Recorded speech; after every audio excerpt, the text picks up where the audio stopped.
रामायण अयोध्या कांड अध्याय 14। कैकेयी ने दशरथ की ओर अत्यंत घृणा की दृष्टि से देखा, जो अपने पुत्र के शोक में बेहोश होकर भूमि पर गिर पड़े थे।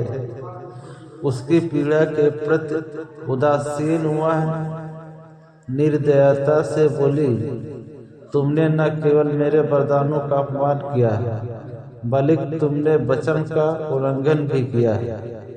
उसने दशरथ को उनके पूर्वज शिबी की याद दिलाई।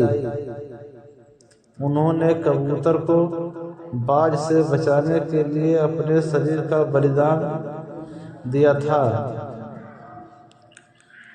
अलार्क की एक और इक्ष्वाकु की, जिसने एक ब्राह्मण विद्वान को दिया अपना वादा निभाने के लिए अपनी आंखें फोड़ ली थी, और महान सगर जी को अपनी प्रतिज्ञा के प्रति सच्चा था और कभी भी अपनी सीमा से परे किसी भी क्षेत्र में नहीं आया।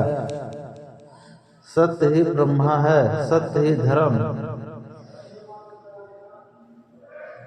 धर्म की नींव है, और क्योंकि आप सत्य का सार हैं, इसलिए उस सत्य का सम्मान करें। मैं तीसरी बार दोहराता हूँ कि आप राम को निर्वासित करें और भरत को राज अभिषेक करें। आप अपना वादा तोड़ सकते हैं, लेकिन मैं अपना वादा निभाऊंगा और आपकी उपस्थिति में अपना जीवन समाप्त कर लूंगा। बेरहमी से सताया गया शोक करते हुए और अंधे की तरह टटोलते हुए दशरथ ने बड़े प्रयास से अपने पैरों पर खड़े होकर कहा, कर्तव्य और धर्म की आग के जाल में फंस गया। मुझे नहीं पता कि क्या करना है। मेरा दिमाग काम नहीं करता है और मैं चाहता हूँ राम को देखने के लिए। कैकेयी अभागी औरत, तुझे उस दिन का अफसोस है जब मैंने पवित्र विवाह में तुम्हारा हाथ थामा था, और अब आज मैं तुम्हें और तुमसे पैदा हुए बेटों को भी अस्वीकार करता हूँ। इस बीच वशिष्ठ ने राजाभिषेक की तैयारी पूरी करके शहर में प्रवेश किया। उन्होंने सुमंत्र से राजा को राम के राजाभिषेक को देखने के लिए कई देशों के व्यापारियों, बुजुर्गों, विद्वानों और महान राजाओं के आगमन की सूचना देने के लिए कहा। सुमंत्र ने यह बात राजा को बताई और प्रणाम करते हुए कहा, महोदय, जो लोग आपके आदेश पर स्थापना समारोह शुरू करने के लिए श्रद्धापूर्वक आपकी प्रतीक्षा कर रहे हैं, उनका स्वागत करें। इन शब्दों के साथ दशरथ की पीड़ा और अधिक बढ़ गई। जैसे ही उसने दर्द से अपना सिर उठाया, उसका चेहरा उदास हो गया। उसकी आंखें रोने से लाल हो गई और उनमें एक अथाह करुणा झलक रही थी। राजा ने कहा, सुमंत्र, आपने मेरा हृदय चीर दिया है। राजा को उस समय खुशी से भरा होना चाहिए था और सूर्य के समान दीप्तिमान होना चाहिए। जैसे ही सुमंत्र राजा के सामने झुक रहे थे, चालाक रानी कैकेयी मौका पाकर झपटी और उनसे राम को लाने के लिए कहा, यह कहते हुए कि राजा थके हुए थे। बेचैन रात बिताकर सुमंत्र छिछक रहे थे, क्योंकि उन्हें राजा से ऐसा कोई आदेश नहीं मिला था। उन्होंने अपनी अस्तबद्धता से बाहर आकर कहा, मेरे प्रिय पुत्र राम को लाओ, मैं उसे देखने की इच्छा रखता हूँ। अनजान सुमंत्र यह सोचकर कि सब कुछ ठीक है, खुशी से और पूरी जल्दबाजी में अपने रास्ते पर चला गया। वह उपहारों से लदे लोगों के साथ महल के द्वार से गुजरा और इस महत्वपूर्ण अवसर का बेसब्री से इंतजार कर रहा था। अध्याय 15। रात के अंधेरों को दूर कर शुद्ध और तेजस्वी सूर्य का उदय हुआ। पुष्प तारा उदय में था और शासक ग्रह कर्कट स्थिति में था, क्योंकि यही वह दिन था जब राम का जन्म हुआ था। इस महान आयोजन में भाग लेने और देखने के लिए वशिष्ठ के नेतृत्व में वैदिक ब्राह्मण, मंत्री, सेना प्रमुख और अयोध्या के कुलीन लोग सभी महल में एकत्र हुए थे। राज अभिषेक से पहले अभिषेक समारोह के लिए सब कुछ तैयार था। इस अवसर की शोभा बढ़ाने में कोई कसर नहीं छोड़ी गई थी। एक छत्र खड़ा किया गया था जो अमावस्या की चमक से चमक रहा था, जबकि सिंहासन पर भयता से चकाचौंध होकर अपने दिव्य स्वामी की प्रतीक्षा कर रहा था। बाघ की खाल से लिपटे रथ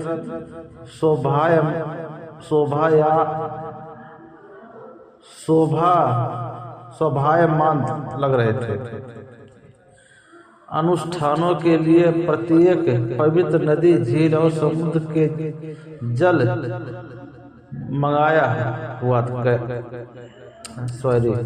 पवित्र नदी, झील और समुद्र से जल मंगाया गया था।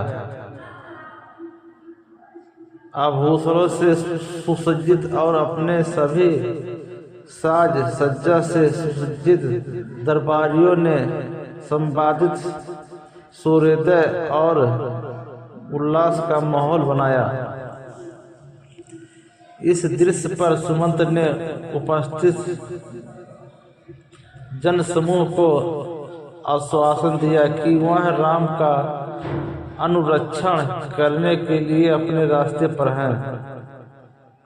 सुमंत दशरथ के कक्ष में गए और उन्हें आदर पूर्वक सूचित किया कि पूरी अयोध्या उनका बेसब्री से इंतजार कर रही है। दशरथ ने कहा कि वह आएंगे, लेकिन अब यह जरूरी था कि राम को जल्दी से उनके पास लाया जाए। सुमंत तेजी से अयोध्या के राजमार्गों पर सवार हुए, जो मौज मस्ती करने वालों की भीड़ से भरे हुए थे, और कैलाश पर्वत की तरह चमकते हुए राम के शानदार मकानों तक पहुँचते। इसके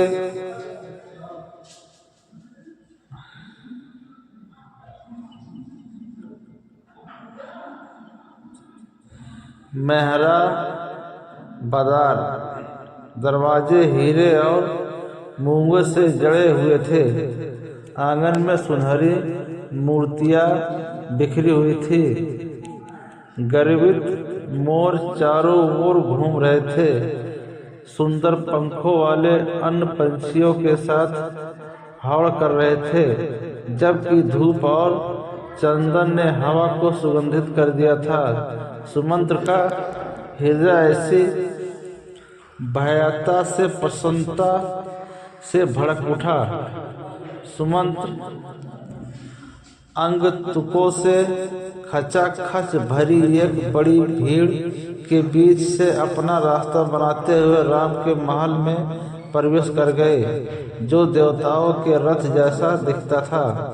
वहां उन्होंने उत्साही नवयुवकों को देखा, जो सतर्क और अपने स्वामी के प्रति समर्पित थे, जो धनुष और भालों से लैस थे। लाल कपड़े पहने बुजुर्ग पुरुष महिलाओं के अपार्टमेंट की रखवाली कर रहे थे। रक्षक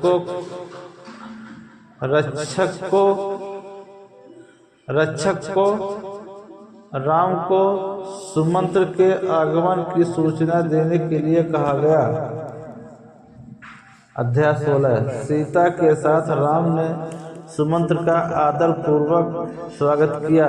सबसे उदार राजकुमारों को प्रणाम करते हुए सुमंत्र ने राम से कहा कि राजा और कैकेयी दोनों उनसे मिलना चाहते हैं।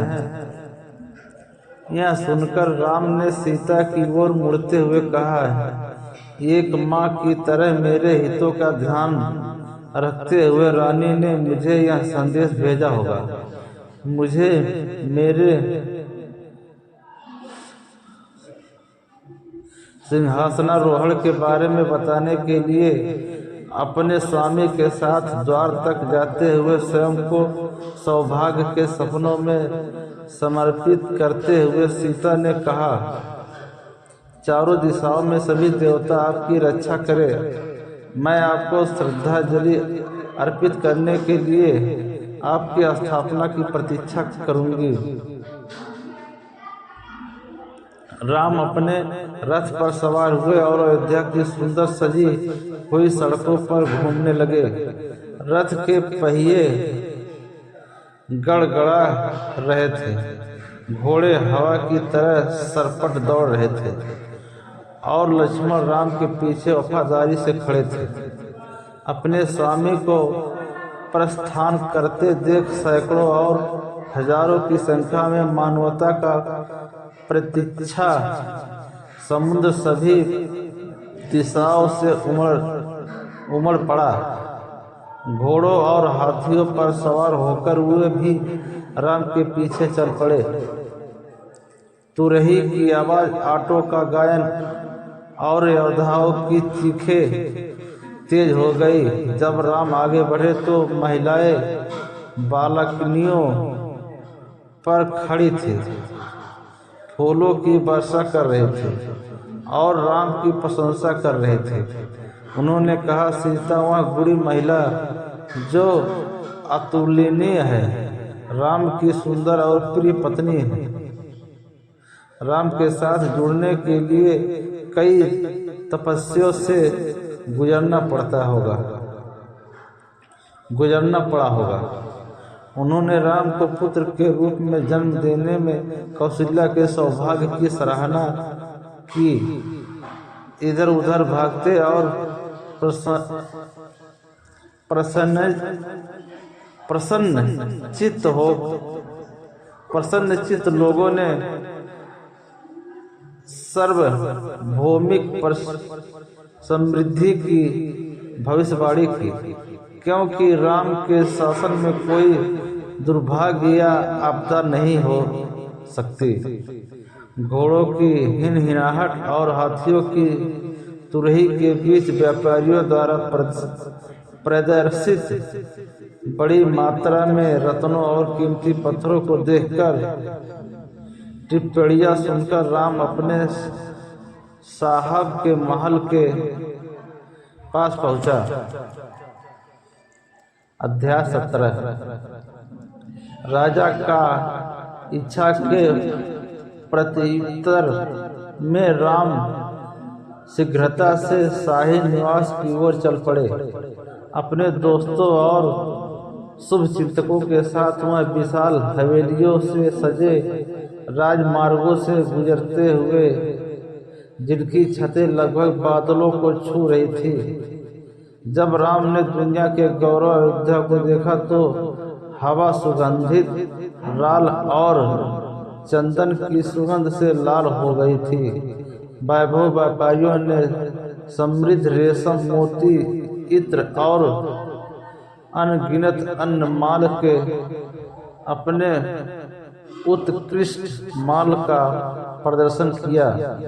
मांगने के लिए कुछ भी और सब कुछ उपलब्ध था। जैसे ही राम इस वैभव से गुजरे, सभी दिशाओं से उन पर आशीर्वाद की वर्षा होने लगी। हर ओठ उनके लिए प्रार्थना कर रहा था और हर दिल उनकी भलाई, शांति और समृद्धि की कामना कर रहा था। इक्ष्वाकु राजकुमार जैसे देवता का आकर्षण मंत्र मुग्ध करने वाला था। नागरिक मंत्रमुग्ध थे और दूर दूर से आने वाले लोग भी ऐसी सुंदरता और चमक को देखकर मंत्रमुग्ध थे। उन्होंने राम को देखा, जिनका आचरण इतना दयालु, इतना शांत और इतना दिव्य था। आचार्य और श्रद्धा से अनेक चेहरे पर टिकी उनकी निगाहें हटने से इनकार कर रही थी। जैसे वे उसकी चमक में परिवर्तित होकर खड़े थे, जैसे वे समाधि में हो वे प्रसन्न थे, जिन पर उनकी कृपा दृष्टि पड़ी और वे चूर हो गए। जो उनकी एक झलक भी न पा सके, खुद को वंचित महसूस करते हुए उन्हें अपनी ही अंतरात्मा द्वारा तिरस्कार का पात्र बनाया गया। लेकिन महान राम ने सभी को निष्पक्ष अनुग्रह, शिष्टाचार और दया के साथ देखा। लोगों का फैसला था, राम का राज अभिषेक देखने से बड़ा कोई सौभाग्य हमारे लिए नहीं हो सकता। रास्ते में प्रत्येक मंदिर, स्मारक और उपवन को प्रणाम करने के बाद राम अपने पिता के महल के पहले प्रवेश द्वार पर पहुंचे। वह अपने रथ पर पहले 3 प्रवेश द्वारों से गुजरे। अगले दो प्रवेश द्वारों से होकर गुजरे और अंत में अपने अनुचर को पीछे छोड़ते हुए वह अपने पिता से मिलने गए। अध्याय 18। प्रवेश करने पर राम ने दशरथ को अपने भव्य सिंहासन पर बैठे देखा। उनके बगल में कैकेयी थी। उसने न तो अपने पिता की निराशा पर ध्यान दिया और न ही उसके दुखग्रस्त चेहरे पर। उन्होंने बड़े प्रेम और श्रद्धा से दशरथ और कैकेयी को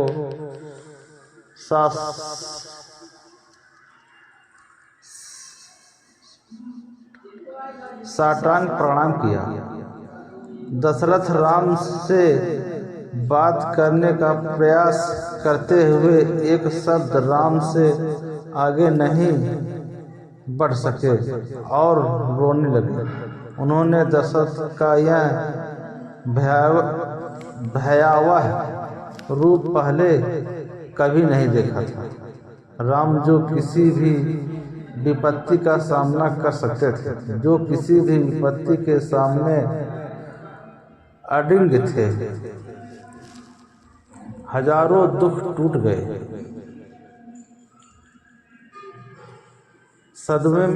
सदमे का प्रभाव लगभग शारीरिक था और वह ऐसे पीछे हट गया जैसे किसी ने एक जहरीले सांप पर पैर रख दिया।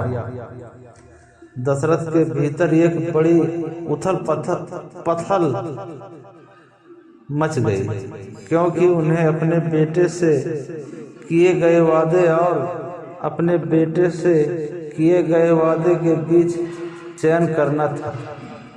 इससे उसे ऐसा महसूस हुआ मानो तूफान के प्रकोप से त्रस्त सागर हो। राम का हृदय अपने पिता के प्रति दृढ़ हो उठा, जो दुख का प्रतीक होते थे।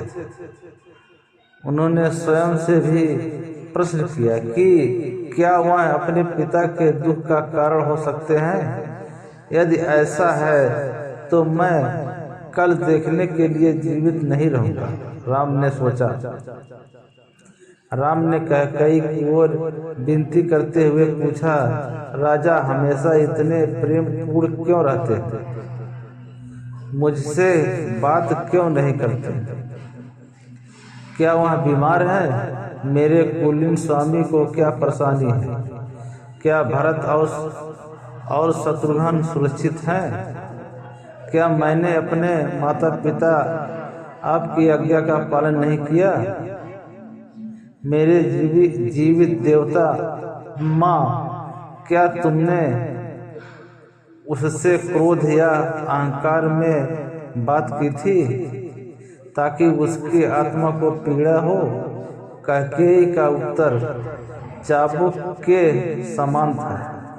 बेशर्मी से बिना पछतावे या शर्म के उसने कहा, राम राजा को कुछ भी बुरा नहीं लगता और ना ही वह अप्रसन्न होता है।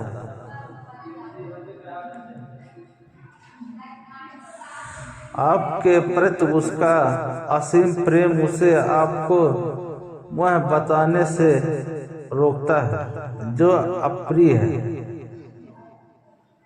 वह अज्ञानी है। आपके पिता सम्मान करने में विफल रहते हैं। उन्होंने मुझे जो वरदान दिया था सुनिश्चित कर लेना कि तुम्हारे कारण राजा अपनी प्रतिज्ञा से मिथ्या नहीं रहेगा। आप ऐसा बोले, जहाँ तक मेरे पिता की बात है उनका वचन ही मेरी आज्ञा है। उनके आदेश पर मैं आग में कूदने या समुद्र में कूदने को तैयार हूँ। मैं किसी के लिए भी मर जाऊंगा, चाहे वह राजा हो, मेरे गुरु मित्र या जो कभी भी मुझसे इसकी मांग करता है। दशरथ जो चाहता है वह पूरा किया जाएगा। मैं आपसे वादा करता हूँ, राम कभी भी यह बात नहीं कहते जो झूठी है। तब कैकेयी ने उस परम धर्मात्मा से यह कहने का साहस किया, यदि तुम चाहते हो कि तुम्हारे पिता और तुम स्वयं इस संसार में सम्मानित व्यक्ति के रूप में जाने जाए, राम तो मेरी बात सुनो। राजा की प्रतिज्ञा के अनुसार तुम्हें निर्वासित किया जाएगा। वह सब आपके राजाभिषेक के लिए खरीदा गया है। इसका उपयोग भारत को राजा के रूप में स्थापित करने के लिए किया जाएगा। कौशल के सिंहासन को त्याग कर आप छाल के वस्त्र पहने हुए 14 वर्षों की अवधि के लिए दंडक वन में रहेंगे। भारत कौशल के राज्य पर शासन करेंगे।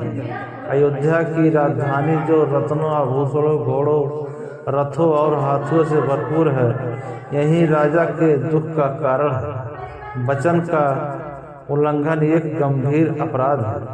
अपने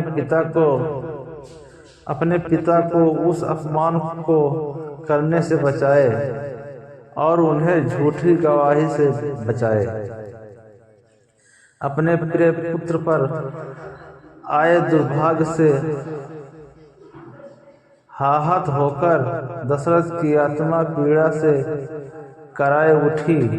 उनकी आंखों में आंसुओं के पर्दे से भरे देखने में असमर्थ थे और भावनाओं से भरी उनकी आवाज अवाक रह गई थी। लेकिन सबसे महान और सदाचारी राम ने दुख का कोई संकेत नहीं दिया। अध्याय 19। कैकेयी ने निर्दयी तिरस्कार से राम प्रभावित नहीं हुए। यह जानकर उन्हें कोई दुख नहीं हुआ कि उनकी अपमानजनक इच्छाएं केवल दुखद परिणाम लाएगी। पूरी निर्ममता से अत्यंत दयालु होकर उन्होंने कहा, मेरे पिता ने स्वयं मुझे भरत के राजाभिषेक के बारे में क्यों नहीं बताया, जबकि मैंने स्वेच्छा से अपना सब कुछ त्याग दिया।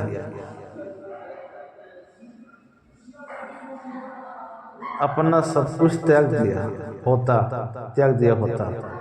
जो मेरे पास है अपने भाई भरत से मांगने के लिए मैं अपने राजा जो मेरे पिता, मेरे गुरु और मेरे भगवान भी हैं,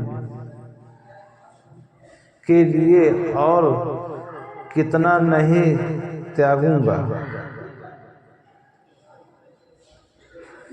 उनकी प्रतिज्ञा का सम्मान करने के लिए मैं निर्वासन में जाऊंगा। दूत तेज तर्रारे घोड़ों पर सवार होकर भरत को अयोध्या वापस ले जाने के लिए राम के शब्दों ने कैकेयी को रोमांचित कर दिया। वह अपनी विजय क्षण को खतरे में नहीं डालना चाहती थी। उसने उसी क्षण राम को विदा कर दिया और उसके आगे न रुकने का आग्रह किया।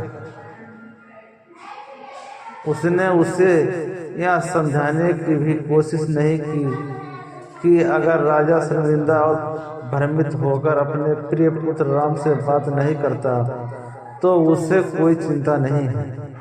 फिर उसने राम को यह घोषणा करके अंतिम झटका दिया कि राजा उनके जाने तक न तो स्नान करेगा और न ही कुछ खाएगा। इस घोर झूठ से घबराकर दशरथ की घटती ताकत और सहनशीलता टूट गई।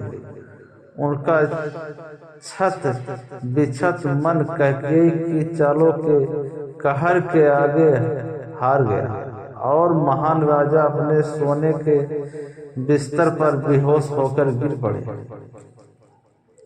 रानी के तीखे शब्दों से अप्रभावित एक गुड़ी पिता के गुड़ी पुत्र राम ने न तो अपना धैर्य खोया और न ही अपनी कृपा सभी भावनाओं की सीमा से परे उन्होंने अपने पिता को कोमलता से उठाया और कैकेयी से यात्रा शुरू करने का आग्रह किया। कैकेयी के उन्मत्त प्रयासों से प्रभावित होकर राम ने हमेशा की तरह शांत होकर अत्यंत निम्रता के साथ उनसे कहा, माँ, मेरी कोई महत्वाकांक्षा नहीं है। मुझे ऋषियों के बराबर समझो। केवल धर्म में ही मैं शरण लेता हूँ। यदि मेरे पिता की इच्छाओं को पूरा करने से मुझे लाभ मिलता है, बहुत मृत्यु ऐसा ही हो।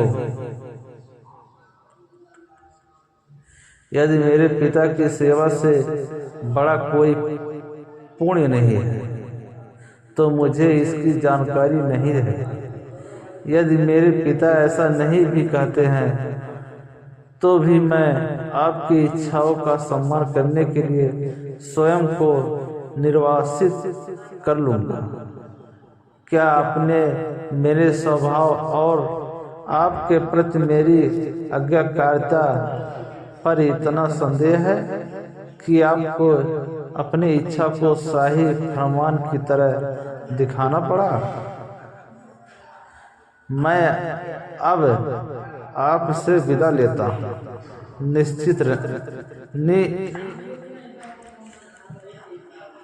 निसंदेह रहे कि मैं अपनी माँ को अंतिम विदाई देने के लिए एक क्षण भी अधिक नहीं लूँगा। कौशल्या और सीता को पसंद करने के लिए एक क्षण भी अधिक नहीं लगा। इस सबके साक्षी दशरथ के आंसू अनियंत्रित होकर बह निकले। एक टूटा हुआ और पराजित राजा अपने बेटे के कारण असहाय होकर पीड़ा से तड़प रहा था। एक बार फिर उसने अपनी चेतना के साथ एक हारी हुई लड़ाई लड़ी और एक बार फिर उसने उसे धोखा दिया। राम ने बेहोश पड़े अपने पिता को चरणों को छूकर चुपचाप विदा ली। कैकेयी की दुष्टता ने राम की कुलीनता को उसे सम्मान रूप से सम्मानजनक विदाई देने से नहीं रोका। फिर वह अपने दोस्तों के साथ शामिल हो गया और उसके बाद लक्ष्मण भी शामिल हो गया, जिनकी आंखों से क्रोध के आंसू बह रहे थे। राज्य छोड़ने से राम की शांति पर कोई असर नहीं पड़ा और न ही उनकी महिमा कम हुई। एक महान ऋषि की तरह जिसका हृदय सदैव अशांति से रहित था, राम निकल पड़े। राजगद्दी त्यागने और देश से निकाले जाने पर उन पर कोई प्रभाव नहीं पड़ा। अपने आसपास के सभी लोगों के स्नेहपूर्ण विदाई देते हुए वह बिना किसी भावना के कौशल्या से मिलने गए। उनकी एकमात्र चिंता उस संकट को लेकर थी जो उन घातक परिवर्तनों के कारण होगा, जहां परम आनंद व्यापक था। राज्य त्यागते समय राम ने सभी धूमधाम और तामझाम का त्याग कर दिया। शाही छतरी, सुंदर अलंकृत पंखे और रथ को त्याग कर वह अपनी माँ के घर की ओर चल पड़े। उसके चेहरे पर एक दिव्य चमक झलक रही थी। अध्याय 20। जब राम विदाई की मुद्रा में हथेलियां जोड़कर महल से बाहर निकले तो निराशा का माहौल छा गया। अंदर की महिलाएं जोर जोर से विलाप कर रही थीं। उनके विलाप में मौज मस्ती की सुखद ध्वनियां डूब रही थी। राम को त्यागने के लिए दशरथ की बेरहमी से निंदा करते हुए उन्होंने कहा, वह कितना मूर्ख है राजा, अपने महान पुत्र को सभी का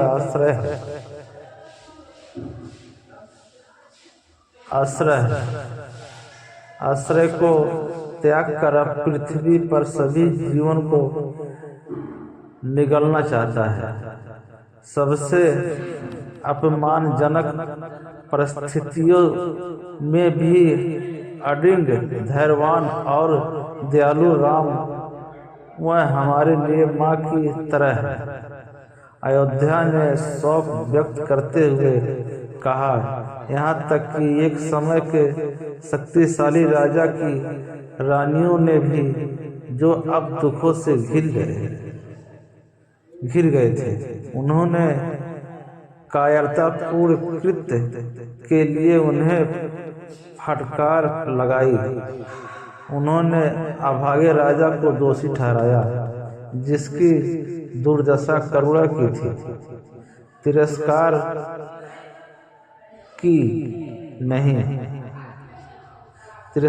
की नहीं, दुख से भरी आवाजें और रोने की निराशाजनक आवाजें दशरथ के कानों में पड़ी।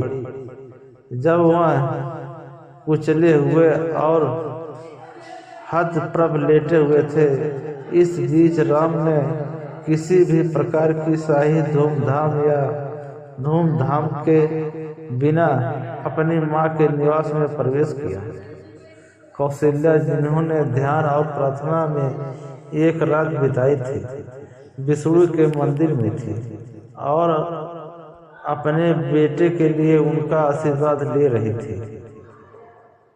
राम ने अपनी माँ को कोमल रेशमी कपड़े पहने दिव्य के समान दीप्तिमान देखा। जैसे ही वह उन्हें गले लगाने के लिए दौड़ी और धीरे से अपने ओठ उनके माथे पर छूते हुए कहा, मेरे बेटे, तुम अपने जात के अनुसार राजश्री, शानदार और प्रसिद्ध बनो। जाओ, आपके पिता सम्मानीय राजा, जो आपको कौशल के राजा के रूप में राज अभिषेक करने की प्रतीक्षा कर रहे हैं, राम ने श्रद्धा की मुद्रा में सिर झुकाकर कौशल्या को यह बताने के लिए खुद को तैयार किया कि उन्हें राजा नहीं बनना है। छुट्टी लेने का साहस जुटाते हुए और इससे होने वाले दर्द से डरते हुए राम ने धीरे से कहा, माँ, भरत को अयोध्या का शासक बनाया जाएगा और मुझे 14 साल तक जंगल में रहना होगा। एक भिक्षुक का जीवन जीना होगा। कौशल्या ने अविश्वास से राम की ओर देखा।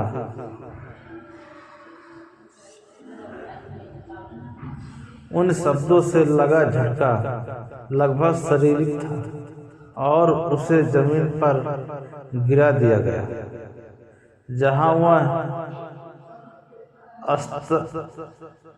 अस्त व्यस्त पड़ी रही। धीरे धीरे स्वस्थ होते हुए उसने कहा, मेरे बेटे, अगर मैंने तुम्हें जन्म नहीं दिया होता तो मैं इस दुख से बच जाते। तुम्हारे बिना मेरे जीवन का कोई अर्थ नहीं। मैं तुम्हारे पीछे पीछे गाय की तरह चलूंगी। राजा की महिमा के शिखर पर भी मैं तुम्हारे पीछे पीछे चलूंगी। कभी भी उन विशेषाधिकारियों का आनंद नहीं उठाया जो मुझे मिलना चाहिए था। उसके द्वारा तुच्छ कैकेयी के प्रभुत्व में जो देश पूर्ण और क्रोध से भरी हुई है, मैंने तुच्छता का जीवन जिया है। ऐसी पीड़ा से परेशान होकर मेरा दिल क्यों नहीं टूटता। प्रार्थना के साथ खुद को अनुशासित करना और ध्यान, मैंने तुम्हें पाला है। मेरे प्रयास इस तरह व्यर्थ नहीं जा सकते।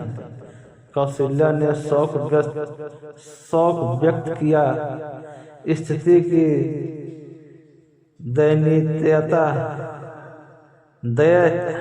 दयनीयता से अभिभूत होकर अपने दुख के साथ एक हारी हुई लड़ाई लड़ते हुए कुलीन रानी बिना स्वयं के रोते हुए रोने लगी।